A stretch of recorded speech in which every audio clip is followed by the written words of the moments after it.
պետք է հանդիսանային։ Պարմանդատարան հաշվի առնելով, որ այս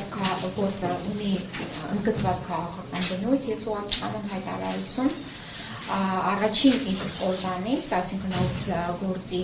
այսպես ասած, կյանքի տալուն, ծննդաբերելու օրվանից մենք ծանոթացել ենք մի զեկույցի, որը կազմվել է հակակոռուպցիոն կոմիտեի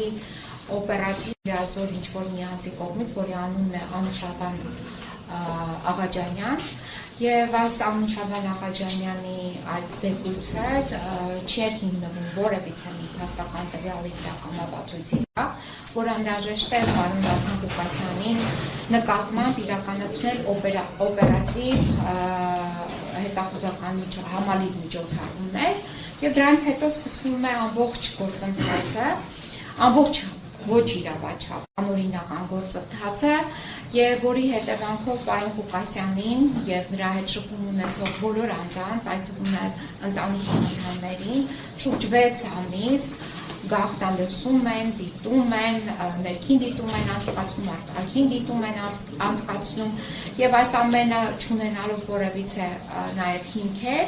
հետագայում, քանի որ տեղի է ունենում նաեւ քաղաքական հայտարարություն վարչապետի պաշտոնը զբաղեցնող անձի կողմից նախաձեռնվում է այս քրեական վարույթը։ Մենք հակված էինք, որ առաջի հերթին պետք է լուծում ստանար պարոն Ղուկասյանի խափանման միջոցի հարցը, հետո մենք անդրադառնայինք այս հարցին։ Այս հարցին մենք անդրադառնալու ենք, բայց այս պահին ամենաարդիականը եւ պահանջվածը պարոն Ղուկասյանի խափանման միջոցի հարցն է, որը թույլ է տալիս օրենսդիրը առաջնահերթ քննարկել այդ հարցը, այսինքն խափանման միջոցի հարցը, հետո նոր անդրադարձ կատարել այս հարցին, արդյոք կան հիմքեր ընդհանրապես դադարեցնելու քրեական հետապնդումը եւ վերակարգելու այս գործը։ Շնորհակալություն, Ագենտիկ Խոստանջյան,